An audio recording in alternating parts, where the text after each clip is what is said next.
Traffic Pakistan के सभी बड़े शहरों का बहुत बड़ा मसला है, दुनिया के बड़े शहरों का एक मसला होता है, लेकिन उन शहरों के अंदर इसकी मैनेजमेंट भी उतनी ही अहम होती है। कराची की बात करें, लाहौर की बात करें, यहाँ तो ट्रैफिक के मसाइल इसलिए भी हैं क्योंकि ये बहुत ही बड़े शहर हैं। एक हमारा बड़ा स्मार्ट सा शहर है, प्यारा सा शहर है, और फेडरल कैपिटल मेरा भी शहर है, feeling proud saying that. Islamabad की हम बात करें, अब वहाँ पर भी जो ट्रैफिक के मसाइल है, या मैं मसाइल से भी ज़्यादा चले मैं मैनेजमेंट का लफ्ज़ इस्तेमाल कर लेता हूँ कि जो ट्रैफिक मैनेजमेंट है ये बढ़ती जा रही है और मुश्किल होती जा रही है चूँकि आबादी में इजाफा होता जा रहा है। अब इस सारी सूरत हाल के अंदर अप्रैल 2022 के रिकॉर्ड के मुताबिक तकरीबन 13 लाख से ज़ायद गाड़ियाँ रजिस्टर हो चुकी हैं और हर माह 2 से 3 लाख नई गाड़ियाँ रजिस्टर हो रही हैं। That's a huge number. इस पर काबू पाने के लिए इस्लामाबाद ट्रैफिक पुलिस क्या इकदाम कर रही है, कैसे इसको यकीनी बना रही है, इस पर हमने सोचा कि एक सेशन होना चाहिए और उसके लिए the most pertinent personality that we could have Mohammad Sarfaraz Virk साहब हैं, जो कि SSP हैं और चीफ ट्रैफिक ऑफिसर भी हैं इस्लामाबाद के। उनको हमने इन्वाइट किया कि वो हमारे पास तशरीफ़ लाएँ और ज़रा हम उनसे बात करें। सो आज हमारे साथ सरफराज विर्क साहब इस वक्त लाइव मौजूद हैं, हम उन्हीं से बात करते हैं। जी, अस्सलाम वालेकुम विर्क साहब, कैसे हैं आप? वालेकुम सलाम, अल्हम्दुलिल्लाह, उम्मीद है आप भी खैरियत से होंगे। अल्हम्दुलिल्लाह।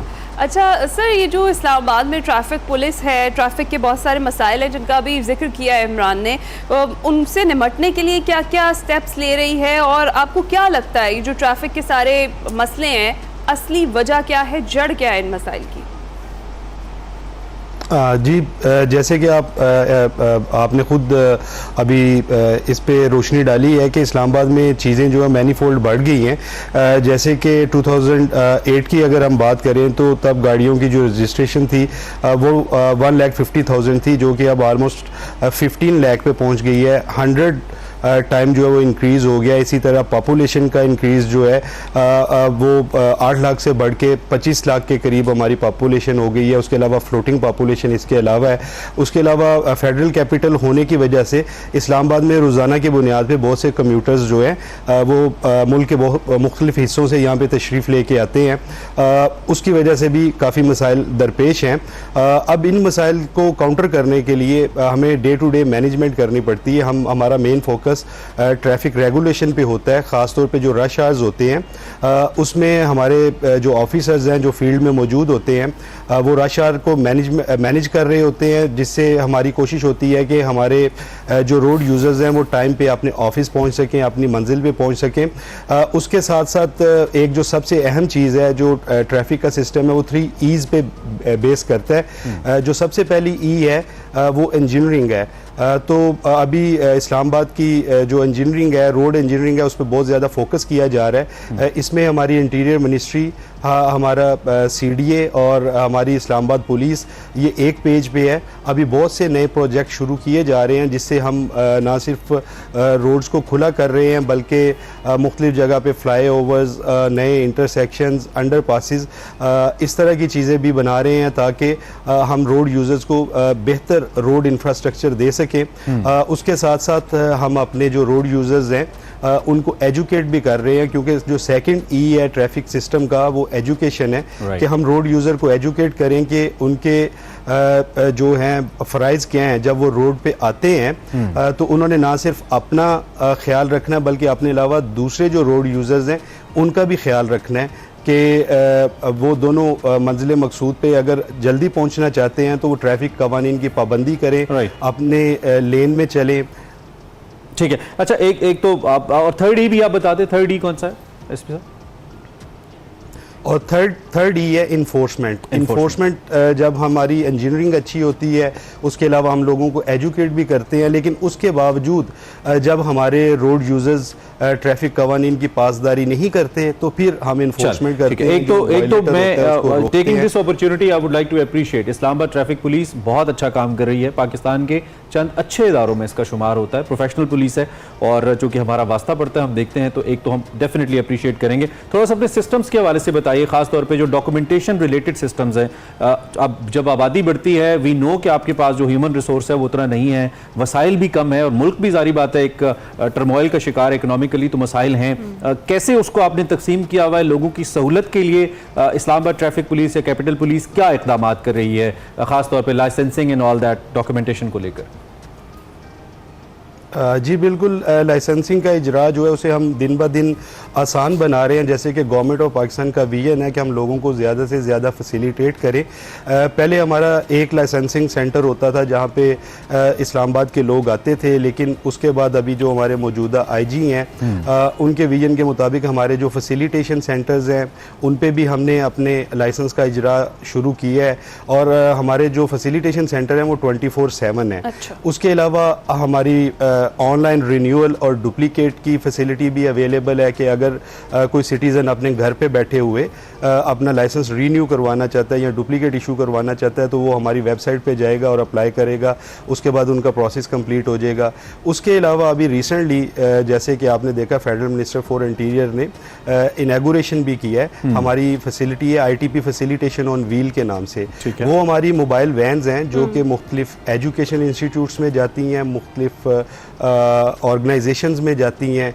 उसके अलावा हमारे जो दीगर सिटीज़न्स हैं उनके पास जाती हैं और वो उनका लर्नर रिन्यूअल और डुप्लीकेट का प्रोसेस कंप्लीट करते हैं। और ख़ुसूसी तौर पे इसमें फेडरल मिनिस्टर फॉर इंटीरियर की हदायत के मुताबिक जो सीनियर सिटीज़न्स हैं उनकी सहूलत के लिए हमने एक हेल्पलाइन भी कायम की है जिस पे वो कॉल करें तो हमारी ये वैन उनके घर पे उनकी टाइम पे उनके सहूलत के मुताबिक जाएगी। ठीक है। अच्छा CTO साहब, ये तो आपने बताया जिस तरह से अब हमने ये भी देखा है कि डेवलपमेंट ये भी है कि किसी भी शहर से ताल्लुक़ रखने वाला जो शख्स है उसका ड्राइविंग लाइसेंस इस्लामाबाद से बन सकेगा अगर वो इस्लामाबाद में है। इस हवाले से क्या काम हो रहा है और ये भी क्या उन्हीं वैन्स के थ्रू उसी तरीके से प्रोसेस होगा?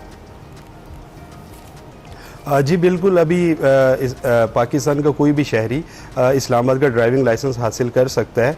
और चूंकि ये एक फेडरल कैपिटल है, यहाँ पे पाकिस्तान के हर शहर से हर कोने से लोग यहाँ पे रिहाइश पजीर हैं, यहाँ पे आते भी हैं, यहाँ पे बिज़नेस भी करते हैं। उन सब का हम जो लाइसेंस का प्रोसेस है वो कर रहे हैं। और वो ये तमाम के तमाम जो हमारा ऑफिस है, हमारे फैसिलिटेशन सेंटर्स हैं, हमारा ऑनलाइन पोर्टल है, उसके अलावा हमारी फैसिलिटेशन वैन्स हैं, किसी भी फैसिलिटी पे जाके वो अपना प्रोसेस कंप्लीट कर सकते हैं और किसी भी किस्म की उनको दिक्कत पेश नहीं आएगी। हमने अपने स्टाफ को ब्रीफ किया है, हमारा स्टाफ हर वक्त उनकी फैसिलिटेशन के लिए मौजूद है। ठीक है। अच्छा, कोर इश्यूज क्या आते हैं लोगों को लेकर? इस्लामाबाद तो VIPs का शहर है ना, वहाँ पे तो हर शख्स ही VIP हम अक्सर कहते हैं, और बड़ी बड़ी गाड़ियाँ VIP नंबर प्लेट्स के खिलाफ भी एक बड़ी कैंपेन चलती रही। वहाँ पे तो हर शख्स जिसको रोके वो कहता है तुम्हें पता नहीं है मैं कौन हूँ। तो ये, और पिछले दिनों में हमने कुछ अनफॉर्चुनेट ऐसे केसेस भी देखे, कुछ वीडियोस भी देखी जिसमें कुछ नाखुशगवार वाक़यात पेश आए बिटवीन द पुलिस एंड जो सिविल लोग हैं। तो इसको केटर करने के लिए क्या इक़दाम आप करें, और चैलेंजेस, कोर चैलेंजेस आवाम की तरफ से इन फेडरल कैपिटल क्या आते हैं पुलिस को, जो आप हाईलाइट कर पाएँ?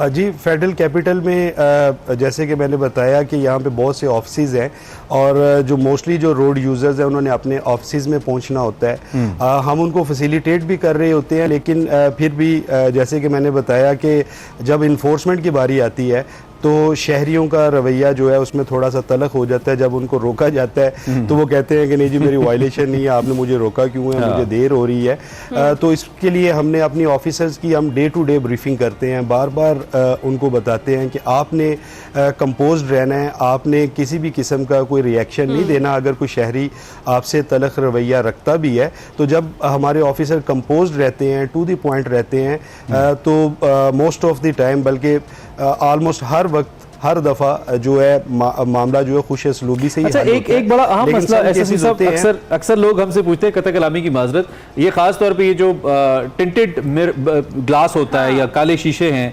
जाहिर बात है एज पर लॉ आपको अलाउड नहीं है। पाकिस्तान में सिक्योरिटी सिचुएशन भी ऐसा, लेकिन दुनिया भर में ऐसा नहीं है। जितने डेवलप्ड ममालिक हैं उन सब में ये अलाउड है। और पाकिस्तान में जितनी गर्मी पड़ती है, बहुत सारे लोग बेचारे अगर वो उन्होंने फैशन के तौर पे ना भी लगवाए हों, फैमिली साथ हो, बच्चे हों, धूप की वजह से उनको भी फिर अजीमत का सामना करना पड़ता है। और जब obviously sergeant as per rule उनको रोकता है, वो कुछ उसको खुद उतार भी देते हैं। और लोगों को अक्सर मैंने देखा है कि रोड पे इस किस्म की तलखियाँ होती रहती हैं, आपके इल्म में आता रहता होगा। डोंट यू थिंक कि इस पर अगर कोई कानून साजी हो जाए, शहरियों को हेल्प किया जाए, seeing the weather conditions in Pakistan, तो बेहतर हो सकता है? जैसे कि एक वक्त में नाकों का मसला रहा है और फिर सुप्रीम कोर्ट ने इंटरवीन किया था और उसमें कुछ काफ़ी हद तक आसानी भी आई थी। जी बिल्कुल, ऐसी चीज़ें जो कि पब्लिक की डिमांड हो या पब्लिक की कन्वीनियंस के लिए हो तो वो चीज़ें डिबेटेबल हैं और कानून साजी की गुंजाइश हमेशा मौजूद होती है। अभी तो जो हमारा मौजूदा कानून है उसके मुताबिक जो टिंट है किसी किस्म का भी वो गैर कानूनी है। अच्छा। हाँ, उसके अंदर एक एक्सेप्शन ये है कि अगर कोई शख्स मेडिकल उसको कोई इशू है और मेडिकल बोर्ड ने उसको डिक्लेयर किया हुआ है तो ऐसे केसेस में हम ज़रूर उस चीज़ का ख्याल रखते हैं और ना सिर्फ उनका ख्याल रखते हैं बल्कि हम उनको सपोर्ट भी करते हैं। बाकी ये चीज़ जैसे कि आपने भी कहा कि कानून साजी की ज़रूरत है, अगर इसे सही फोरम पे उठाया जाए और इसके बारे में कोई कानून साजी हो सके तो ऐसे कानून की सूरत में हमें कोई एतराज़ नहीं होगा। हम आपका बहुत शुक्रिया, आप तशरीफ़ लाए और हम कोशिश करेंगे इंशाल्लाह किसी और नशिस्त में भी न सिर्फ मुख्तलिफ पे आपसे बात हो बल्कि अवेयरनेस पे भी बात हो। पुलिस का काम है हमारे मसाइल की में हमारी मुआवनत करना और हमारा काम है उनको समझ के उनके साथ ताउन करना। This is how things work. तो उम्मीद है कि ये जो मसाइल हैं वक्त के साथ कम होंगे और हम समझेंगे और पुलिस भी हमारे साथ ताउन करेगी और अपनी जिम्मेदारी जो है उसको हम निभाएंगे पूरे तरीके से। हम ब्रेक पर जाएंगे लेकिन आपने कहीं नहीं जाना।